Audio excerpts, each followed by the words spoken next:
Hey everyone, my name is Yarrow and you're listening to the DIY Business Magic Podcast.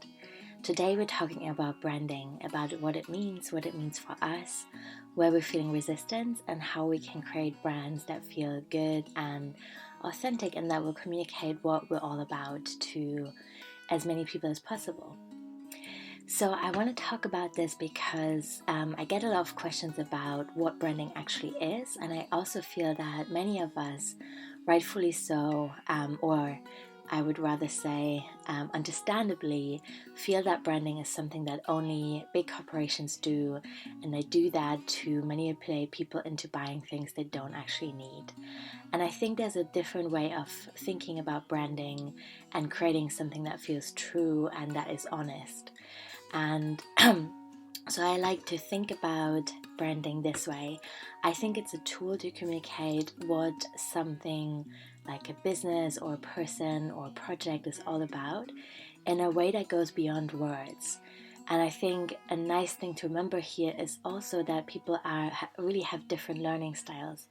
So I, for example, really enjoy visual learning. I find it much easier to remember things when I have a picture of them, when I can associate them with a certain color or a specific style. So it's just adding another layer to your message, which can be really meaningful. And I think good branding also helps people to recognize and remember you, which is something that's a valid desire for any small business owner, I think.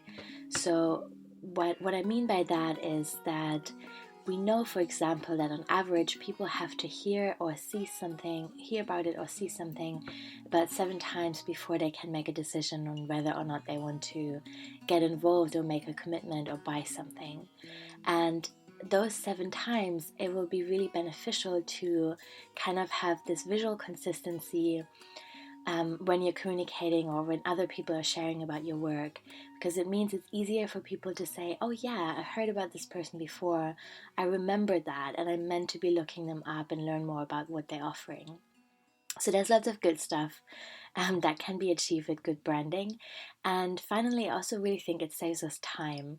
And I'll talk about the practicalities of that specifically in a minute. But I mean that when we are clear on what our branding is and what the kind of visual language is that we want to create, we'll have a much easier time to create things like email signatures and Instagram posts, because we have decided on the direction that this is going. And of course, there's always room for play. Nothing is set in stone. It doesn't mean you create rules for the rest of your life on the kinds of colors you can use, but you just kind of have a good feeling for what you're trying to achieve, and you're not asking yourself these big questions of whether this is a good fit or not with any picture that you're choosing to use or not to use.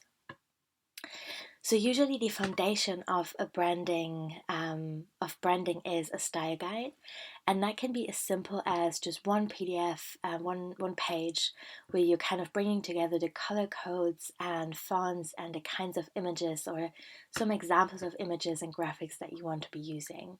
But it can also be a lot more. It can also be like a 20-page document where you're detailing anything from the font size for your headings to the line height in your normal paragraphs to the different shades of specific colors that you want to be using. So how much detail you want here and how much energy you want to pour into this is totally up to you. But really, for any business, I would think that a 1-page style guide is incredibly helpful for you to have something to work from as you create graphics and all kinds of visual materials for your business. The tool that I love using to make these style guides is Canva, because it's a browser-based free design tool that anyone can learn to use. And it just makes it easier to kind of take it from there and create other stuff for yourself as well. I've run several free workshops on Canva, and on my blog over at yarrowdigital.com I also have a post with a video introduction to the platform that should give you like a good starting point if you want something visual to look at as you make a start trying that platform. Canva also has a premium version that might be interesting for some of you. I believe it costs $12.95 and US dollars, that is. And it enables you to upload your own fonts and to set kind of the standard colors that you want to be using. So it makes graphic design a little bit quicker, but it's not a requirement. You can definitely also make a really good start with the free version. Now, if you currently don't have a clear idea of what would go on your style guide, here's a couple of ideas as to where you can start and gather ideas. So one of my favorite spots to just kind of get clear on ideas I have, things that I or the client might really like, is Pinterest. And if you go on my own Pinterest profile, which I will link to in the show notes, you'll see that I have one board, for example, with more than 100 images with color palette inspiration and design ideas. And then there's another board where I'm posting dozens of different fonts that I really like. And if there's anything in particular that you like, you can open that graphic and follow the link, and it will lead you to the source. So for color palettes, very often the source is Design Seeds, which is another website I want to share. It's free, and it's a huge database of color palettes that work together really well. And I've known so many people that really fell in love with some very specific colors over there. I also know a lot of people who got lost there and spent way more time than they had anticipated on that website. But either way, I'll link to that as well. It's really great and totally worth checking out. And then another tool I really love using for inspiration is creativemarket.com, which is a big marketplace where you can buy things like fonts and graphics and images or pictures, and watercolor backgrounds or all kinds of textures that you can make graphics with. So again, if you're feeling a bit lost and not sure where to start, that might be a great place to just look around and see what other people have done, and then to bring that together on a mood board as first, or as a collage. And that collage can happen on your own Pinterest account. You could make a Tumblr, or you can print stuff out and stick it into your journal. So whatever works best for you. But have a look at these different platforms and see what you like, and then bring these ideas together into one space where you can play and experiment and see how the different things relate to each other, and then possibly over time come to a final product that you can then bring together in your Canva style guide, and that you can refer to as you make future graphics. Which just makes everything so much easier. A few practical things. If you feel you have found the color of your dreams, what you will need to do any web-related stuff is the hex code. And there's a different code that you'll need if you want to create any print products. So, for example, business cards. And if you Google translate hex codes to print codes, you'll receive different tools that can do that for you. So it's really pretty easy.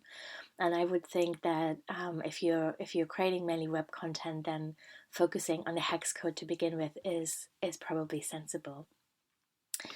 I also want to say something around, what if you feel stuck? What if this feels like too big a decision right now to decide on the branding for your business?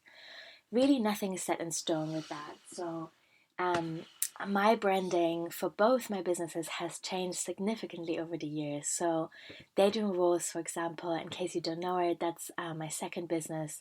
My main business is the one that you're listening to right now, which is called Yarrow Digital, and this podcast is DIY Business Magic. But Yarrow Digital is a web design and sustainable online marketing agency for small businesses. And it was something quite different in the beginning when I started it almost 4 years ago. I had done quite a lot of web design for friends and family, but I hadn't really focused all my energy into building a portfolio and really offering specific services to other people. So when I was starting, I wasn't totally clear on where this was going, and that was reflected in my branding. I used the green and the purple I am still using, but there was also an orange that I'm no longer in love with and I'm no longer using. And so things have really shifted and changed over the years. And sometimes that's been a huge amount of work, and sometimes that was just making small tweaks. And I guess I'm really lucky that I love this work and I love web design, and I don't mind all the tech work that comes with that. So for me, it's never been a big issue to kind of make these small changes as things evolved. But but I would say that as your brand grows and as you have more areas or products or kind of graphics that you would need to update if you change your mind, then of course it becomes more and more important to kind of really give that decision a little bit of time so that you're not changing directions every 3 months or so. And if you're unsure about this, I think another really great step that you could take was to make a list of all the different spaces where you're creating visual material. So for me, for example, that would be, of course, the 2 websites that I have, my email signatures, my newsletter signatures, my social media channels, my social media banners, and my business cards. So I'm pretty clear. If I want to change my mind, these are the places I need to look at and update. And that's possible for me to do. But you might not want to do that all the time. And so I think sitting with these mood boards or these collections of ideas that you're gathering really can be totally worth it. And then finally, I would also advise that you get your friends involved in looking at your ideas and figuring out whether they feel authentic to you.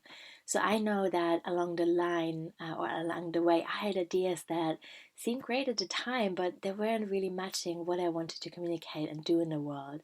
So Daydream Rose, for example, in the beginning had a bright pink and a really intense orange, and I don't know, I wanted to create this really earthy, beautiful, calm space where people can explore self-care and folk herbalism, which, to be fair, I wasn't totally clear on in the beginning. I didn't realize that the podcast would grow so much, and I didn't realize, that I would grow this into a business and teach a lot.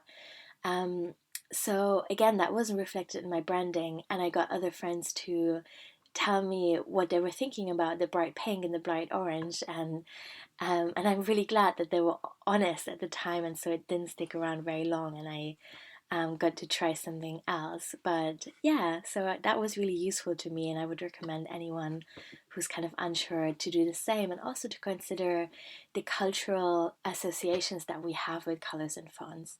So what I mean by that, for example, is that if you're choosing mainly shades like navy blue or gray or black in your branding, these are colors that we or many people typically associate with things like finance or banking or insurance companies.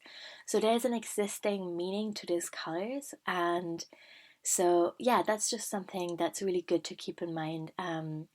And your own preferences, of course, are a really, really beautiful starting point. And at the end of the day, you're the person who has to love your branding.